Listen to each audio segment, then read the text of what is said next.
The ballroom smelled of white roses and expensive champagne. 300 guests dressed in silk and tailored suits filled the Grand Meridian Hotel, one of the most prestigious wedding venues in all of New York City. Crystal chandeliers hung from the ceiling like frozen waterfalls, casting golden light across tables draped in ivory linen. This was not just a wedding. This was a statement.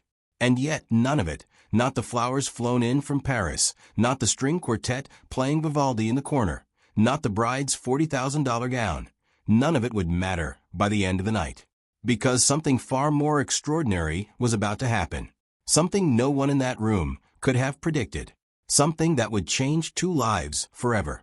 Her name was Elena Hartwell, and she was 23 years old. She moved through the crowded ballroom with quiet grace, balancing a silver tray of champagne flutes with the ease of someone who had been doing this job for years, because she had. Since the age of 17, Elena had worked evenings and weekends at catering events across the city, pouring drinks for people who never once looked her in the eye. She was used to that. Invisible. That was the word she had used in her journal just last night, sitting alone in her tiny Brooklyn apartment, the city humming outside her window like a machine that never slept. She had written, "I wonder if anyone will ever truly see me."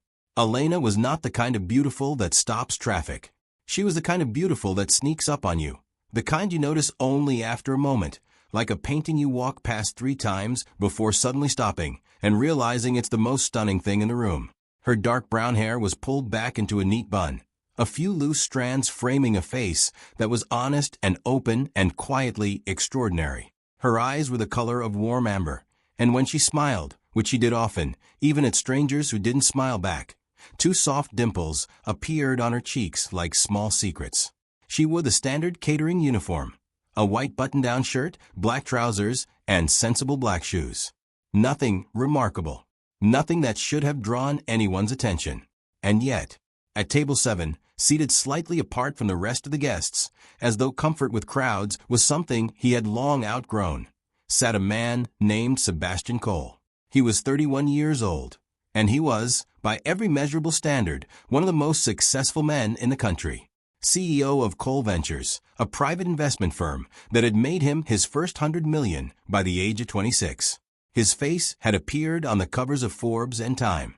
His name was spoken in boardrooms from Manhattan to Tokyo with a mixture of admiration and quiet intimidation.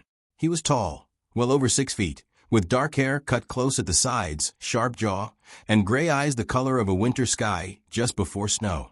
He wore a charcoal suit that had been made for him specifically, and he wore it the way men like him wore everything, effortlessly, as though the clothes were grateful to be on him. He had come to this wedding as a favor. The groom, Marcus, was an old college friend, and Sebastian had long learned that friendship required occasional sacrifice. He had arrived on time, shaken the right hands, smiled at the right moments, and spent the last 40 minutes quietly nursing a single glass of scotch and counting the minutes until he could leave without being rude. He was not a man who felt much anymore. That was the truth he rarely admitted to himself and never admitted to anyone else.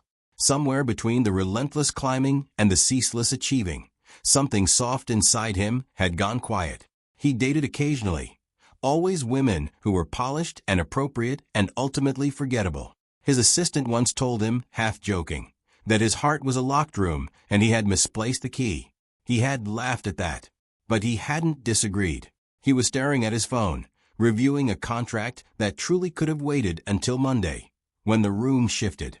It was subtle at first, a few heads turning, the string quartet going quiet, then a murmur, low and spreading like a wave moving through water. Sebastian looked up. Elena was standing near the small stage at the far end of the ballroom. She was still holding her silver tray, which now rested against her hip, and she was looking at the bride, who was gesturing at her, whispering something with bright, urgent eyes. Whatever the bride was saying, Elena was shaking her head, color rising in her cheeks, her free hand making small, dismissive gestures that said, "No, please, not me, I really shouldn't." Sebastian watched, curious despite himself. The bride, a warm, effusive woman named Claire, who had known Elena since they were children in the same Queens neighborhood, had a secret that almost no one in this room knew. Elena Hartwell could sing. Not in the ordinary way. Not in the way that earned polite applause at family gatherings. Elena could sing the way certain rare people can, the way that reaches past the ears and lands somewhere deeper, somewhere in the chest, somewhere you didn't know needed reaching. Claire had heard Elena sing exactly once, 5 years ago, at a small church in Queens. At a Sunday morning service neither of them had planned to attend. Elena had been asked at the last moment to fill in for the choir's lead soloist, who had fallen ill. She had stood at that podium in her ordinary clothes and opened her mouth, and the entire congregation had gone completely, utterly still. Claire had never forgotten it. And tonight, with the wedding singer stuck in traffic on the Brooklyn Bridge, 15 minutes away, and the dinner hour stretching long and restless, Claire had made a decision. "Please," Claire whispered, gripping Elena's free hand. "Just one song. You know this one. We used to sing it together in your kitchen when we were 16. Please, Ellie. It's my wedding day." Elena looked at her. This woman she had grown up beside, whose laughter she had memorized, whose heart she trusted completely, and felt something move in her own chest like a door opening. She handed the silver tray to a passing colleague. She straightened her white shirt. She walked to the microphone. The room was already watching, half curious, half confused. Who was this catering girl approaching the stage? A few guests exchanged glances. Someone at table 4 whispered something that made the person next to them smirk. Sebastian set down his phone. Elena reached the microphone. She stood before it quietly for one moment, not performing hesitation, but genuinely gathering herself, the way you gather something precious before offering it. She closed her eyes briefly. Her lips parted. And then she sang. The first note fell into the room like a stone into still water, and everything rippled outward from it. It was a low, pure, heartbreaking note, the opening of an old song, a love song, something classic and aching that everyone in the room recognized but had never heard quite like this. Her voice was warm and dark in the lower registers and crystalline and devastating when it climbed. And it climbed slowly, building with a patience and control that spoke of something deeply felt rather than merely practiced. The smirking stopped. The whispering stopped. Forks were set down midair. People turned in their chairs and did not turn back. A woman at table 12, a sharp-featured attorney who prided herself on emotional restraint, pressed her fingers quietly to her lips. The groom, Marcus, standing near the bar, went completely still and looked at his bride with an expression so full it could have broken something. And Sebastian Cole, who had not been moved by anything in longer than he could honestly remember, felt something happen inside his chest that he had no immediate language for. It was not simply that she was talented, though she was enormously. It was something in the quality of her voice, something honest and unguarded and completely without pretense. She was not performing for these people. She was simply feeling something and allowing it to exist in sound. It was the most genuine thing he had encountered in years, possibly longer. He could not look away. He did not try to. He watched her. This young woman in a catering uniform standing at a microphone she had been reluctant to approach, and felt the locked room his assistant had once described shift somewhere deep and quiet inside him. Not open. Not yet. But the faintest, most impossible sound, like a key turning. The song lasted 4 minutes and 11 seconds. When it ended, when Elena's voice descended one final time and settled into silence, there was a pause that lasted exactly 3 seconds. And then the room erupted. Elena opened her eyes, startled by the sound of 300 people on their feet, and the color that rose in her cheeks was not performance. It was pure, unscripted surprise. She smiled, that honest, dimpled smile, and looked down briefly as though she needed a moment to return to herself, to remember where she was, and who she was, and that she still had 6 champagne flutes to deliver before her shift ended. She stepped back from the microphone. She retrieved her silver tray. She moved back into the crowd, invisible again, or trying to be. But Sebastian was already standing. He told himself it was nothing. A momentary reaction, the scotch, the sentiment of a wedding, the accumulated exhaustion of a 70-hour work week pressing on some unguarded corner of his mind. He picked up his phone. He looked at the contract. The words meant nothing. He read the same sentence 4 times and understood it less each time. He set the phone down again. Across the room, Elena was moving between tables with the same quiet efficiency she had maintained all evening, as though the last 4 minutes had not happened, as though she had not just silenced 300 people with nothing but her voice and whatever lived inside her chest that produced it. She laughed softly at something an elderly guest said to her. She refilled the glass without being asked. She was completely, maddeningly ordinary, and it was the most extraordinary thing Sebastian had witnessed all night. He stood, adjusted his jacket, and began moving through the crowd with the kind of calm, unhurried purpose that had become his natural state in rooms like this. People noticed him as he passed, they always did, but he paid no attention to that. His attention was singular and it was fixed. He reached her near the far end of the room, beside a tall floral arrangement of white peonies that brushed the ceiling. "That was remarkable," he said. Elena turned. She looked at him the way people often looked at Sebastian Cole for the first time. A brief, involuntary assessment, the kind the eyes perform before the mind catches up. Then something shifted in her expression, something that settled into polite professionalism, and he realized she did not know who he was. The recognition that usually preceded every conversation he had at events like this, the slight widening of eyes, the recalibration of posture, was entirely absent. She simply smiled, the way she had smiled at the elderly man 2 tables over. "Thank you," she said. "Claire caught me completely off guard. I almost said no. I'm glad you didn't." "Me too, actually." She glanced down briefly at her tray, then back at him. "Can I get you something? We have the Sancerre open, or there's still some of the—" "I don't need a drink," Sebastian said. A small pause. "Okay." She said it without offense, simply a fact received and filed. She shifted the tray slightly. "Enjoy the rest of the evening." She moved to step past him. "Sebastian Cole," he said, not as an introduction designed to impress, but because he realized she was about to walk away, and something in him refused to allow it without at least offering his name, as though that were a fair exchange for what she had just given the room. She stopped, looked at him again. The name registered. He could see it, a small flicker, but what followed was not the reaction he was accustomed to. No brightness, no recalibration. If anything, her expression became slightly more measured. "Elena," she said. "Nothing more." "Do you perform?" he asked. "Professionally." Something passed across her face, quick and complex, like a shadow moving over water. "No," she said. "I cater professionally." A beat. "I should get back to it." This time, he let her go. He stood beside the white peonies and watched her move away through the crowd and felt something he had not felt in years, the particular, unsettling sensation of wanting to know more about a person. Not their net worth, not their connections, not what they could offer or what problem they could solve. Simply more. More of whatever it was that made her voice sound like that. More of whatever produced that expression on her face when he had asked about performing. That flicker of something old and complicated that she had covered so quickly he almost missed it. Almost. He returned to his table. He did not look at his phone again.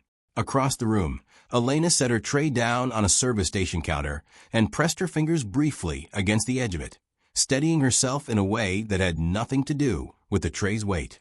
Her heart was behaving strangely, and she knew why, and she was not particularly pleased about it. She had spoken to attractive men before. Wealthy men. Men who looked at her with that particular focused quality that Sebastian Cole had directed at her a moment ago, as though she were the only object in the room worth examining. It always meant the same thing, and it always ended the same way. She had learned that lesson at 21, in a manner that had cost her more than she liked to admit, and she had no interest in a refresher course. She picked up her tray. She kept working. But the evening, it turned out, had no interest in her intentions. An hour later, as the reception shifted into dancing and the lights dimmed to something warmer and more forgiving, Elena was collecting glasses near the edge of the dance floor when she heard a voice beside her. Not Sebastian's, but the bride's. "He hasn't stopped watching you," Claire murmured, appearing at her elbow with a champagne glass, and an expression Elena recognized immediately as the one that preceded very bad ideas. "Claire, since the song." His eyes have followed you across this entire room for 60 minutes. I've been counting. You're supposed to be dancing with your husband. I'm an excellent multitasker. Claire tilted her head. Do you know who he is? I know what he is, Elena said quietly. That's enough. Claire studied her for a long moment with the particular patience of someone who has known you long enough to see past every wall you have ever built. What does that mean? She asked. It means men like that don't notice women like me without a reason, Elena said. And the reason is never the one you're hoping for. Or, Claire said gently, a man heard something that moved him and wanted to know where it came from. Which is a completely human thing, Ellie, even for rich ones.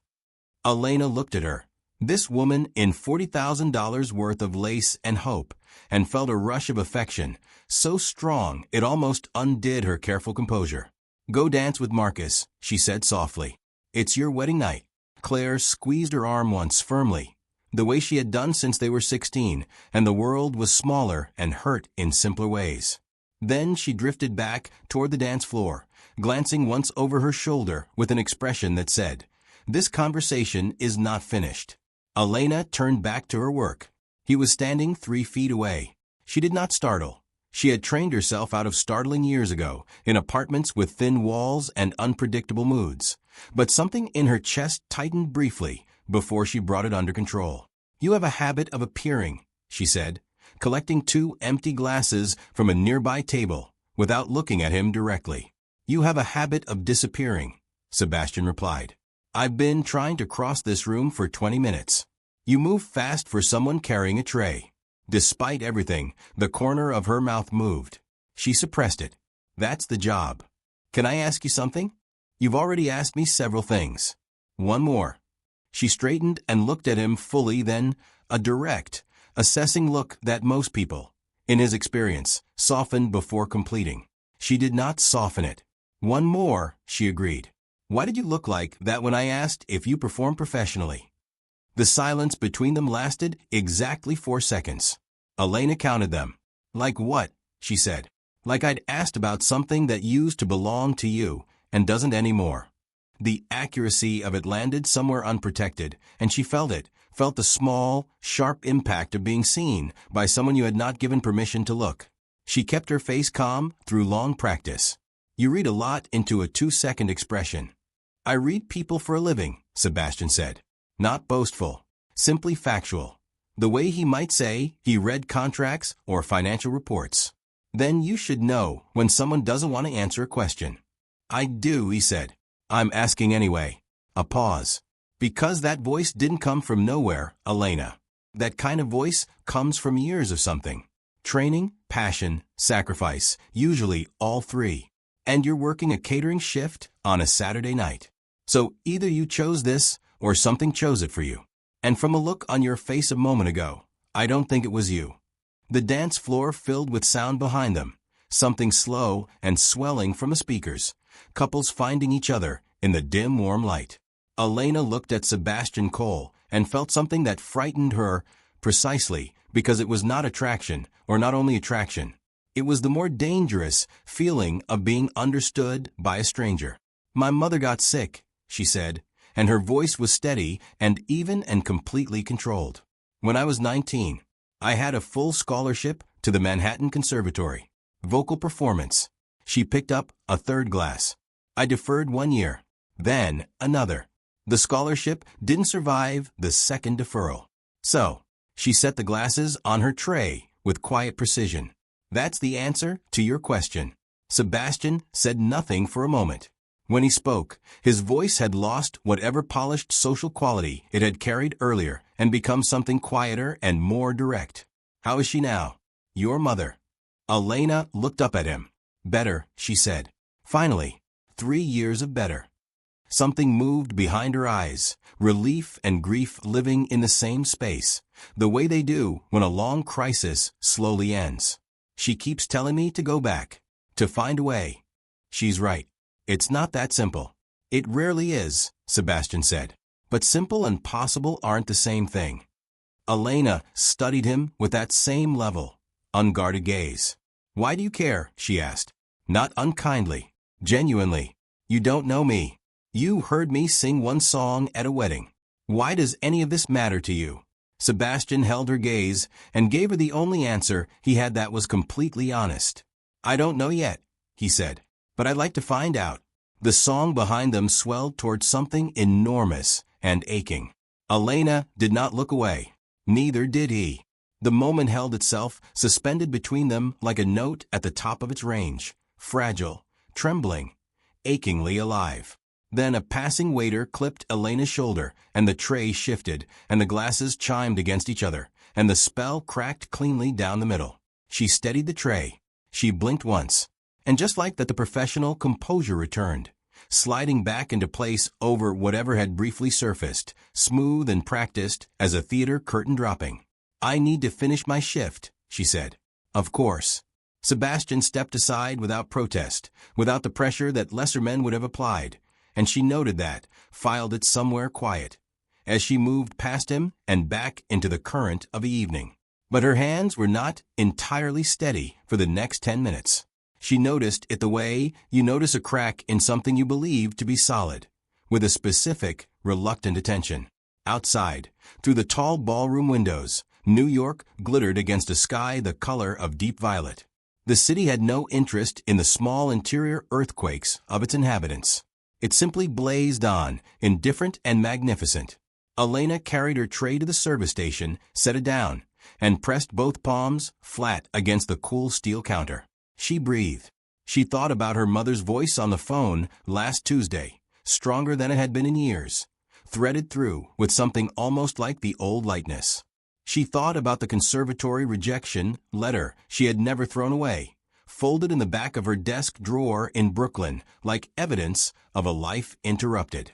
She thought about Sebastian Cole's gray eyes and the way he had said, I don't know yet, but I'd like to find out, with that complete, unperformed honesty that had no business coming from a man like him. She picked up a fresh tray. She went back to work. At 11:15, the formal reception dissolved into something looser and warmer. The older guests began their graceful departures, kissing Claire's cheeks and pressing Marcus's hands, and drifting toward the exits in a slow, satisfied tide. The remaining guests, younger, louder, more committed to the evening, pulled tables aside and claimed the dance floor entirely. The lighting dropped another degree toward amber. The music shifted from orchestrated elegance to something with a slower, deeper pulse. Elena was near the coat check corridor collecting abandoned programs and centerpiece cards when she heard footsteps behind her and turned to find not Sebastian, but a woman she did not recognize, mid-40s, impeccably dressed in midnight blue, with a kind of composed authority that reminded Elena of a ship that knew exactly which harbor it was headed for. You're the one who sang, the woman said. It was not a question. I filled in for someone, Elena said carefully. Don't do that, the woman said, with brisk but not unkind dismissal. Don't minimize it. I've been in the music industry for 22 years, and I know the difference between filling in and what you did tonight. She extended a card between two fingers. My name is Diane Marsh. I run artist development at Meridian Sound. I'd like you to come in next week. Elena looked at the card. Clean white. Embossed lettering. A midtown address. She looked up at Diane Marsh's face and found no performance there, only the particular calm efficiency of someone accustomed to recognizing value and moving toward it without unnecessary ceremony. Her heart performed something complicated and unsteady inside her chest. I'm a catering server, Elena said. And even as the words left her mouth, she heard how hollow they sounded, how much they resembled the kind of thing you say when what you mean is, I am afraid of wanting this. Tonight you were, Diane said simply. Next week, you could be something else. Tuesday, 10 a.m. She nodded once at the card in Elena's hand. Think about it. She walked away down the corridor with the unhurried confidence of someone who had just placed a seed in good soil and trusted the rest to nature. Elena stood motionless, the card between her fingers, the noise of the reception pressing warmly against the walls around her. Diane Marsh has never given that card to anyone at a social event, said a voice to her left. She turned. Sebastian was leaning against the corridor wall with his jacket unbuttoned and his arms loosely crossed, and there was something different about him now, something less composed, more present, as though the evening had gradually worn away a layer of careful surface and revealed something underneath that was quieter and more real. "You know her?" Elena asked. "We're on the same Arts Foundation board." He looked at the card in her hand. "She means it. She doesn't say things she doesn't mean." Elena looked down at the card again. The embossed letters were sharp and clean beneath her fingertip. "How did you end up here?" she asked quietly, not meaning the corridor, not meaning the hotel, and they both knew it. Sebastian was quiet for a moment in the way that certain people are quiet, not from absence, but from fullness, as though the answer required space to form itself honestly. "My father was a musician," he said. Elena looked up. "Not successful. Not even particularly recognized outside of a 3-block radius in the South Bronx where we grew up." He paused. "But he played every single night. After dinner, after my mother went to bed, after the bills were stacked on the counter and the month was shorter than the money. He played. An old, upright piano that took up a third of our living room and drove our neighbors insane. The faintest trace of something warm moved across his face and disappeared. He told me once that music was the only place he ever felt completely honest. That everything else in life required a version of yourself. But music required all of you or none of you." The corridor was quiet around them. Through the walls, the reception continued its warm, muffled pulse. "What happened to him?" Elena asked softly. "He died when I was 17. Heart attack. Very sudden." Sebastian's voice did not break. It had been too long for breaking, but it carried the particular weight of something that had been held for years without being set down. "After that I decided that feeling things deeply was a luxury I couldn't afford. So I built something instead. Many things." He looked at her steadily. "It worked extremely well for a very long time. And now," Elena said, "and now I'm standing in a corridor at a wedding talking to a woman I met 2 hours ago about my dead father and the piano in our living room." A quiet pause, which tells me something is shifting. Elena held his gaze and felt the ground beneath the conversation change. The way ground changes when you have been walking on packed earth and suddenly find yourself at the edge of something deeper, where the soil is soft and the footing is uncertain, and the view is breathtaking in a way that also frightens you completely. "Sebastian," she said, and his name in her mouth felt strange and intimate, like a word in a language she was only beginning to learn. "I don't know what you're looking for tonight, but I need you to understand something." She held the card between them, not as a barrier, but as an honest marker of where she stood. "Everything that matters to me is fragile right now. My mother is finally better. I am finally breathing again after 4 years of barely breathing. And something just happened tonight that I am not ready to examine clearly, because if I look at it directly it might disappear, the way things you want too much sometimes do." She paused. "I can't afford to add another fragile thing to that." Sebastian did not look away. He did not reach for reassurance or deflection. He simply received what she said and held it with the same quiet care with which she had offered it. "That is the most honest thing anyone has said to me in years," he said. "Possibly ever. I mean every word of it." "I know." He uncrossed his arms and straightened from the wall, and for a moment they stood at a distance that was not quite far and not quite close, the particular charged geography of two people suspended between retreat and something else entirely. "I'm not asking you for anything tonight, Elena. I want to be clear about that. I'm not standing here because I saw something I want to acquire. I'm standing here because you stood at that microphone afraid and sang anyway, and it was the bravest and most beautiful thing I have witnessed in longer than I can measure, and my father would have wept hearing it, and I think I almost did." His voice was low and completely level. "That's all. That's the whole truth of why I'm here." The corridor seemed to contract gently around the words, holding them close. Elena felt something move through her chest, not the small, guarded warmth she allowed herself occasionally, but something larger and more ungovernable, something that started in the place where her voice came from and radiated outward into every quiet chamber she had spent years carefully sealing. Her eyes grew bright. She did not look away. "Your father sounds like he was extraordinary," she said, and her voice was not entirely steady. "He was ordinary," Sebastian said softly. "Completely, beautifully ordinary. That was exactly what made him extraordinary. A tear moved down Elena's cheek before she could prevent it, not from sadness, but from the particular, overwhelming feeling of being in the presence of something true. She did not wipe it away. Sebastian reached out slowly, giving her every fraction of a second to step back, and with one thumb, with extraordinary gentleness, brushed it from her cheek. His hand stilled against her face. Her breath stopped. Neither of them moved. The world beyond the corridor continued its indifferent spinning. The music, the laughter, the clink of glasses, and the shuffling of dancing feet. But in that narrow, warm, chandelier-distant space, time had made a private decision to slow itself down, to give these two people the room that the rest of the evening had not. Sebastian's hand was still against her cheek, not pressing, not demanding, simply resting there the way sunlight rests, on something it has found after a long search through clouds. Elena closed her eyes for exactly 3 seconds. When she opened them, she made a decision, not impulsively, not recklessly, but with the particular quiet courage of someone who has survived enough to know that safety and living are not always the same country. "The piano," she said softly. "Did you keep it?" Something shifted in Sebastian's face. Something cracked open behind the gray eyes, like light coming through a shutter that has been closed for a very long winter. "It's in my apartment," he said. "I've never played it. I don't know how, but I've moved it to every place I've lived for 14 years. He paused. "I've never told anyone that." Elena smiled, not the professional smile, not the polite smile she distributed evenly across ballrooms full of people who never looked at her, but the real one, the one that lived deeper, the one with the 2 dimples and all the warmth she had been quietly conserving for years without fully realizing she was waiting for somewhere worthy to spend it.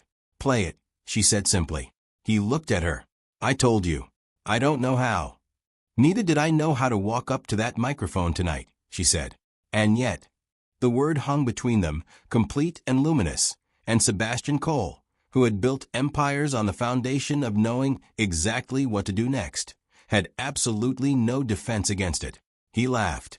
A real laugh, unguarded and sudden. The kind that escapes before the careful mind can review and approve it. It transformed his face entirely, stripped 10 years of boardroom composure from it, and left something younger and more open and infinitely more alive in its place. Elena heard that laugh and felt something inside her chest settle, the way a song resolves on its final chord, that deep, cellular satisfaction of a note finding its rightful home. 3 weeks later, she walked into Meridian Sound at 10 in the morning and sang for Diane Marsh and 2 other people in a room with good acoustics and better lighting. And when she finished, the room was silent for a long moment before Diane said simply, "When can you start?" 6 months later, her first single was released quietly, without fanfare. A slow, aching song she had written herself at 2 in the morning at the kitchen table of her Brooklyn apartment, about a woman who had put herself away for safekeeping and forgotten where she had left herself. It was not an instant explosion. It was something better. It spread the way real things spread, person to person, voice to voice, one listener sending it to another with a message that said, "You need to hear this." Within 3 months, it had been streamed 40 million times. Within 6, it had been heard in 80 countries. In comment sections across the world, strangers wrote, "This song knows something about me that I never said out loud." Elena read every comment in the beginning. She kept a small notebook of the ones that undid her. She never stopped reading them. And Sebastian. Sebastian learned 4 chords on his father's piano. Just 4. Elena taught him on a Sunday afternoon in November, sitting beside him on the narrow bench, her shoulder against his. The New York skyline going gold and amber through the tall windows of his apartment. He played those 4 chords badly and slowly and with enormous concentration, and she watched his hands on the keys. These hands that had signed 1,000 contracts and built a dozen companies and always known precisely what they were doing, fumbling gently through something new and uncertain and beautiful. "Your father would like this," she said quietly. Sebastian's hands stilled on the keys. He did not speak for a moment. When he did, his voice was low and careful and entirely honest. "I think he'd like you," he said. She leaned her head against his shoulder. Outside, the city blazed on in its magnificent, relentless way, indifferent as ever to the small interior revolutions of the people living inside it. But in that apartment, on that narrow piano bench, with for imperfect chords still hanging in the warm air and the old upright piano finally being played, something that had been interrupted resumed. Something that had been stored away in desk drawers and deferred years and sealed chambers was retrieved and opened and found to be entirely intact.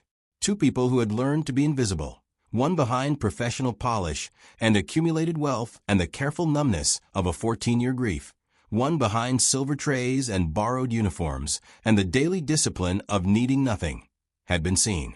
Fully, inconveniently, irreversibly seen. And the extraordinary thing, the thing that Elena would later write about in the song that became her second release, the one that broke every record the first one had set, was not that it had happened at a glamorous wedding in a grand hotel with chandeliers like frozen waterfalls. It was that it had happened because a woman who was told to stay invisible refused, for 4 minutes and 11 seconds, to be anything less than completely, devastatingly, magnificently herself. And one man, in a room full of everything, finally heard the only thing that mattered.